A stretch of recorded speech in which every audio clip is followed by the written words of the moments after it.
It's been 15 months since the Oprah interview, also 15 months since bullying allegations have been levied against Meghan.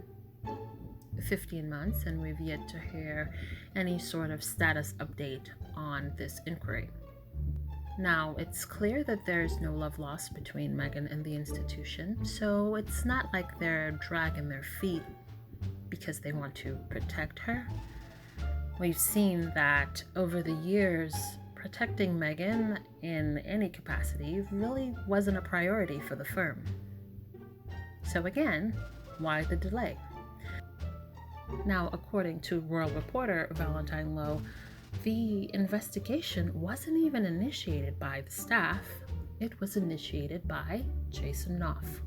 And according to Chris Shipp, when the staff members found out that the HR department had initiated that investigation, they asked that their names be rescinded, or the complaint be rescinded.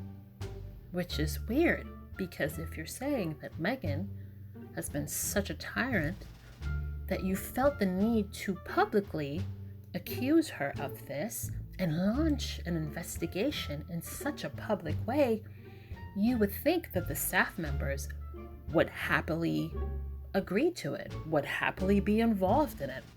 It's not like they haven't taken every opportunity to talk to every royal reporter, every royal autobiographer, or anyone in the royal sphere to express how much they dislike Meghan and all the nasty names they've called her. The fact that they never wanted to work with her to begin with. And just this last week, we have multiple royal reporters saying that if you heard the things that they say about Meghan, it is frightening. And this comes from the same staff of Kensington Palace, who is alleged to have been bullied by Meghan. Now, what did Meghan do? No examples besides those pesky early morning emails. Having worked in corporate America, I can guarantee you that getting emails from your superior at odd hours is nothing new. And it certainly does not amount to bullying. Upon hearing about this bullying allegation, it sort of reminded me of the tactics used by large corporations when dealing with whistleblowers. Now, this tactic of harassing whistleblowers is a multi-pronged approach, and one of its main purposes is to intimidate, to harass, to have that person second guess even saying what it is that they want to say. Also, it creates an air of distrust before the person even gets an opportunity to share whatever it is they wanted to share. Now, in this tactic, it usually sets the person up for failure. It usually causes them to be blacklisted. It often involves conducting retaliatory investigations and also focuses heavily on discrediting, humiliating, and questioning the person's professional competence, reliability, and honesty. I feel like this bullying allegation and investigation is just that. It's a PR approach. It's quite possible that the palace knew that this Oprah interview was going to highlight some really problematic things experienced by Harry and Meghan. So in response, you get a very serious allegation that allows a few people to distrust Meghan, to look at her in a different way, so that when she expresses her experiences, there's already an air of distrust. Now, in response to these allegations, Meghan has rightfully requested documents of these bullying incidences. What did she do? Who did she do it to? When did she do it? 15 months, and we still haven't received an answer. Now, while looking into this, I've discovered many instances of members of the British royal family engaging in incredibly problematic and aggressive behavior towards staff members. Interestingly enough, none of those instances resulted in a bullying investigation being launched. Now, firstly, we have Prince Charles. Prince Charles's former employee, a Ken Stronach, forgive me if I've butchered the name. Now, Ken claimed that Prince Charles and Diana would get into screaming matches often. He even went into details of a time where Prince Charles dropped a cufflink down the sink, and in a fit of rage, he ripped the sink right out of the wall just to find it. The former staffer also recalled a time where Charles followed up on his anger by grabbing him by the throat. He claimed he then hid in a linen closet until Prince Charles had calmed down. Now, I don't know about you guys, but that sounds volatile, aggressive, bullying, and in this instance, you have a timeline, a specific name, and specific incidences. And yet, no bullying investigation was launched then. Now, on to Prince Andrew.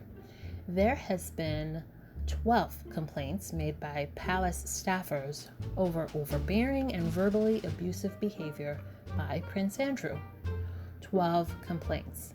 Paul Page worked in the Royal Protection Command from 1998 until 2004, and he has claimed that he personally made 3 separate complaints to the palace about Prince Andrew.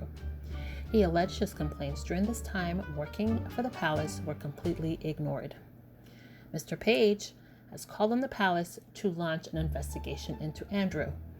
Was there ever an investigation launched? No. So you have a name of a person, timeline, specific allegations, a number of complaints, and not one bullying investigation launched. Very interesting. Next up is Sophie, the Countess of Wessex. Now, unless you're a royal watcher, you probably don't know who she is. I mean, I really didn't until I started paying attention to the people within that family once Meghan joined the bunch. Sophie is married to Prince Edward, who is the brother of Prince Charles. Now, this example shows Sophie all up in the face of her bodyguard, and it reads, whether she was upset with the fine detail or just having an off day, the Countess looked decidedly fraught. An onlooker said her body language seemed rather aggressive. The bodyguard looked around, mortified. He was squirming and kept looking around in case anyone was watching. He seemed really embarrassed. In the end, she marched off. The source added, Sophie does have a temper and tends to take it out on the person nearest to her. She's not timid, not at all. So we have photos of Sophie all up in this man's face, berating him in a very hostile and aggressive manner, and there were no bullying investigations opened? That's interesting. Next up, Princess Anne. Now, Ryan Perry from the Daily Mirror got a job in the palace back in 2003, looking to uncover laws in their security. He worked as a footman for 2 months and heard all sorts of gossip about the royals from other servants.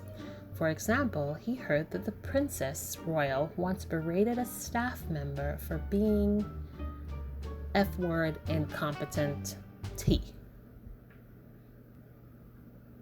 So here we have Princess Anne allegedly dropping F-bombs to palace staff and no bullying investigation. It's just sort of laughed off.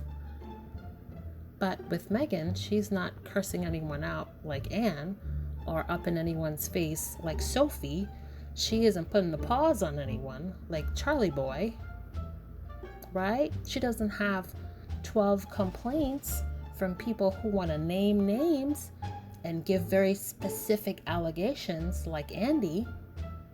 None of these people had investigations opened up for their very unprofessional behavior. But with Meghan, you have those allegations made publicly with no examples, Now, beyond the lack of evidence that suggests that Meghan did indeed bully anyone, and beyond the fact that the people whose names were used in this allegation requested that their name be rescinded from the report, it's kind of hard for me to believe that Meghan would essentially enter into this whole new world and suddenly become a bully. Now, when Meghan met and married Harry, she was in her 30s, her late 30s.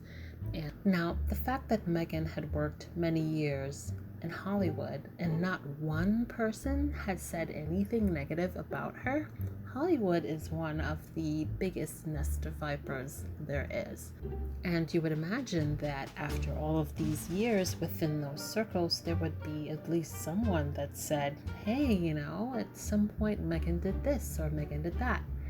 Alas, no one. Even on Suits, a show that was quite popular, had hundreds of staff members and cast and crew, everyone seems to say the same thing about Meghan. She was sweet. Her boss even gave examples of Meghan getting all the food together that wasn't used by craft services and making sure that those food items were delivered to shelters. Even beyond that, the institutions that Meghan worked with on the side, all the different shelters and places that she volunteered in, have all said that Meghan is a very sweet person. Beyond that, if you look at information that came from a lot of her sorority sisters and people who she went to school with, again, everyone said very sweet, very positive, very nice. Before the wedding, you have all of the press interviewing her former teachers, former people who have worked at the different shelters that she volunteered at, all saying wonderful things about Meghan. Simon Rex was paid an obscene amount of money to lie and say that he had slept with Meghan, and he didn't. He chose to say no and not take the money. So, if they're willing to pay that much money to a man that Meghan had a very tenuous connection to, I would imagine that they'd be willing to pay other people that Meghan knew and had a closer relationship with. And even with that, no one that she's worked with or had interactions with have said anything less than positive things. That's very telling. Now, usually if someone's a bully, it tends to be a pattern. And with Meghan, that just doesn't seem to be the case. How do you go from being nice and volunteering for 30-something years of your life, enter into a space where you are already at a disadvantage, a space that you're already seen as an other, as beneath, as an interloper, and yeah, they called her that. So she entered into this new space, is dealing with all of these changes and the stresses that came along with her familial issues, trying to fit in, trying to learn the 1,000,001 protocols, and trying to not embarrass herself, embarrass Harry, embarrass the institution, because they really threw her out into the water pretty quickly after that wedding. She didn't have much of a break between the wedding and the first set of engagements that she did. So with all of that, you're telling me she entered Kensington Palace and just decided to be a raging maniac? Does that make any sense? And then since she's left, and it's been, 2 years since they've left or stepped back from being working royals, and she just somehow sort of morphed back into her former self, but the very short amount of time that she was working in Kensington Palace, she was just some sort of egomaniac. The math ain't mathin'.